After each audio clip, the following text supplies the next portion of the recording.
Après l'entrée en vigueur hier des tests antigéniques payants, le syndicat des pharmaciens constate une diminution du nombre de tests effectués. Cette baisse devrait continuer car les tests ne sont maintenant plus exigés pour voyager vers l'IFU.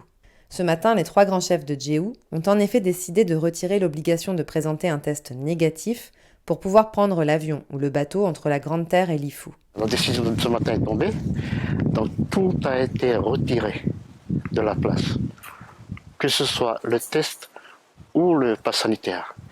Donc voilà les décisions qui ont été prises. Et on fera part au gouvernement de la Nouvelle-Calédonie. Les mesures barrières sont toujours maintenues, c'est-à-dire le port du masque, la distanciation et éviter le rassemblement. L'obligation de présenter un pass sanitaire pour les voyages inter-îles est une décision du gouvernement de la Nouvelle-Calédonie. Nous l'avons sollicité pour savoir s'il comptait le retirer dans le cadre des voyages entre la Grande Terre et l'IFU, mais nous n'avons pas reçu de réponse pour l'instant. Dans le point sanitaire du jour, on constate une petite diminution des cas détectés au cours des 24 dernières heures, ce qui n'empêche pas le taux d'incidence de continuer son envolée, passant à 2060 pour 100 000 habitants. Depuis 2020, le coronavirus fait trembler le monde. Alors que la succession de plusieurs variants ont mis à mal les stratégies gouvernementales de tolérance zéro Covid-19, l'arrivée d'un nouveau sous-variant d'Omicron, baptisé BA.2 par les scientifiques, laisse planer le doute sur la suite de l'épidémie. Ce dernier est apparu pour la première fois au Danemark en décembre 2021. En 10 jours, il y est devenu majoritaire. Depuis, selon l'OMS, l'Organisation mondiale de la santé, il a été détecté dans 57 pays. Selon une étude danoise, le sous-variant BA.2 est 1,5 fois plus contagieux qu'Omicron, mais moins virulent que les autres souches, notamment celle du Delta. Ce sous-variant est aussi surnommé Omicron furtif, car il est plus difficile à détecter que son grand frère. Classé comme préoccupant par l'OMS, il pourrait favoriser la recontamination.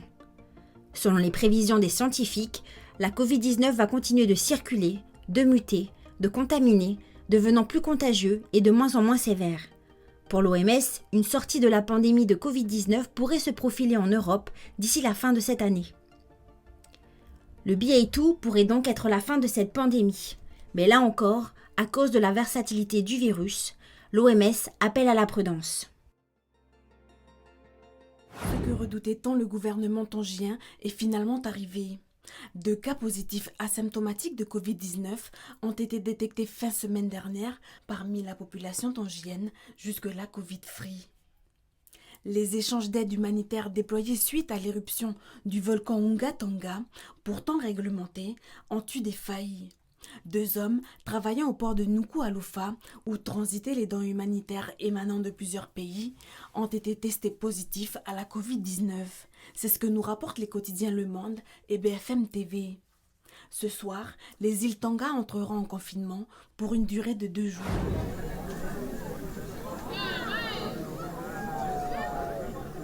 On a même entendu dire, oui, c'est à cause de Tonga, parce qu'il y a une espèce de volcan qui est sorti de l'eau, et des nanana. Voilà, on a entendu plein de choses. Ah, c'est sûrement dû parce qu'avec la proximité des îles Loyauté, il y a de l'hydrocarbure dans l'eau, on ne sait pas, il y a un navire qui a... Je ne sais pas si ils ont fini de le couper et puis tout ça. Ambiance tendue lundi après-midi à la tribu de Ba à Wailou. La direction des affaires vétérinaires, alimentaires et rurales et la direction du développement économique et de l'environnement, ainsi que l'exploitant minier Baland, ont rencontré les habitants de la tribu pour apporter des éléments de réponse suite à la découverte des poissons morts dans la baie Le Bris il y a 15 jours.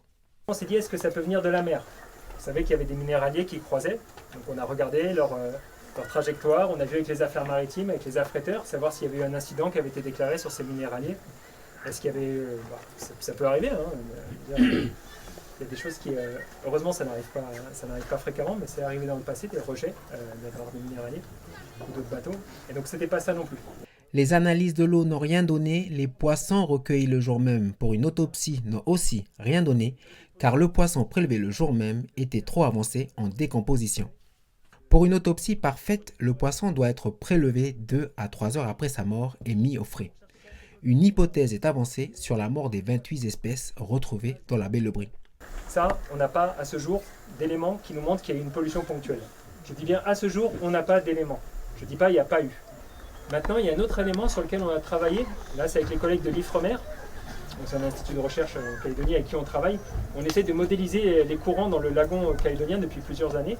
Et en gros, ce qu'ils nous ont dit, c'est que la baie de Bas, c'est la baie sur la côte est sur laquelle il y a le moins de renouvellement d'eau sur toute la côte est.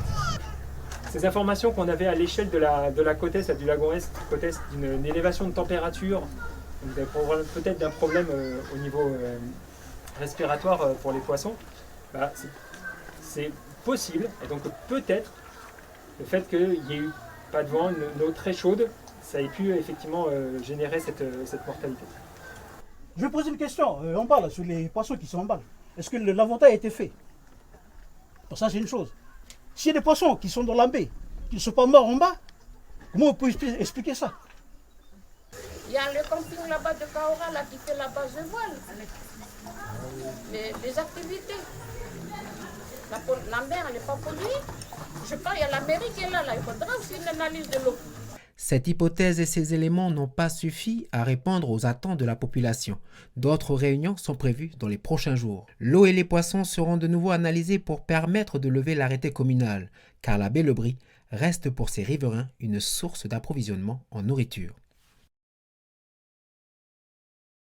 C'est dans ce laboratoire que l'entreprise calédonienne Opticprod fabrique les verres localement. C'est la seule entreprise du pays à le faire. À travers mes voyages, je me suis aperçu que dans beaucoup de pays du monde, on avait la facilité d'avoir ces montures équipées en 48 heures, voire 24 heures. Et qu'ici, à l'époque, et même toujours le cas, on doit attendre 3 semaines, 1 mois et demi. Le laboratoire qui existe depuis 1 an et demi a coûté 100 millions de francs. Harold et son équipe promettent des délais de livraison et un rapport qualité-prix très avantageux. On peut fabriquer une monture en moins d'1 heure, dans certains cas, ou au maximum en 48 heures. Contrairement à l'importation qui demande des délais de 3 semaines à 1 mois. Donc quelqu'un qui a besoin urgemment d'une monture, on peut le satisfaire très très rapidement.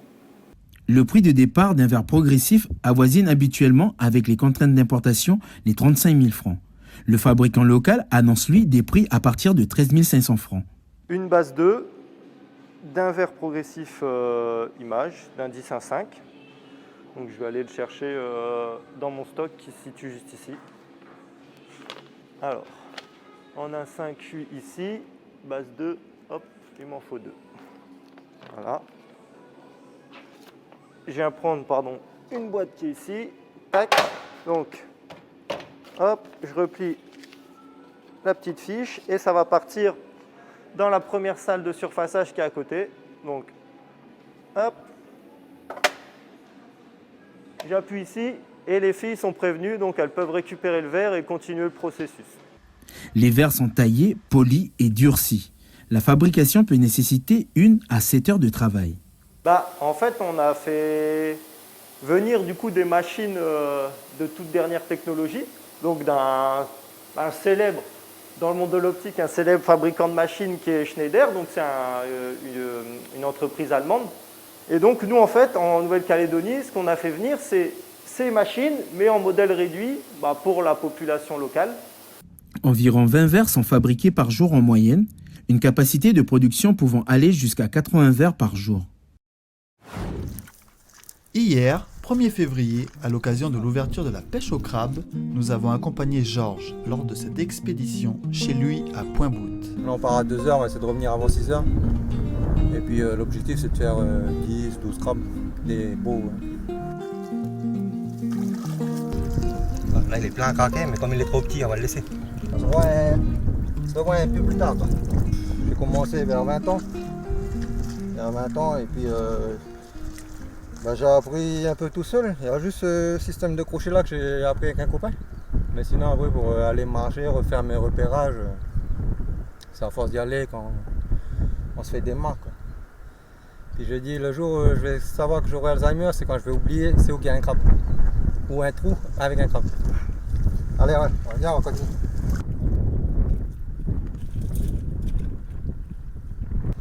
Soit ils anticipent sur le mauvais temps et puis ils se mettent un peu à l'abri des inondations.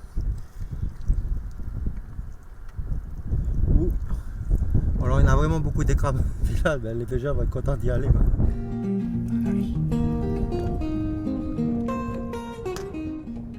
Autant vous prévenir, Georges connaît parfaitement son terrain de jeu et il sait lire dans la nature le moindre signe annonçant la présence de ce crustacé. Voilà les bulles qui montent. Tu vois, il passe. C'est lui qui reste.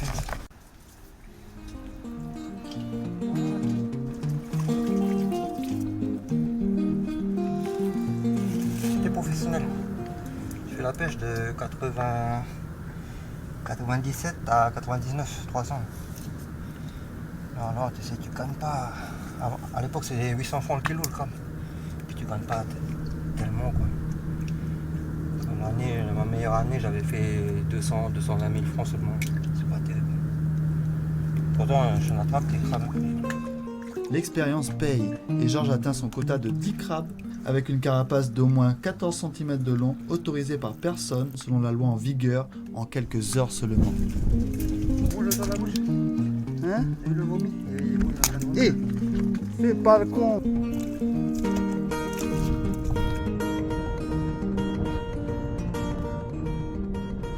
La petite pêche, là, on a trouvé des crabes dans les grands palétuviers, mais aussi dans les plages à crabes. Et puis, quand même des gros pour les plages à crabes, donc c'est une bonne saison. On a relâché 5 qui ne faisaient pas la taille. Ils étaient pleins, mais c'est pas la peine, ils ne font pas la taille, on a relâché. Allez, à la prochaine. On avance avant les moustiques, avant la nuit. On rentre à la maison. Bye bye. Si tout comme Georges, vous êtes amateur de crabes, vous avez jusqu'au 30 novembre pour le pêcher. A noter que la pêche au picot est aussi de nouveau autorisée jusqu'au 1er septembre. Le pahatch, c'est cette fougère comestible qui pousse à l'Ifou. Elle est également nommée fougère nid d'oiseau. Seule fougère comestible, elle est préparée et cuisinée par la tribu de Mouchaweng sous toutes ses formes. Mais particulièrement dans cette tribu du district du Wetch, le pahatch est plus abondante et représente un véritable symbole culturel.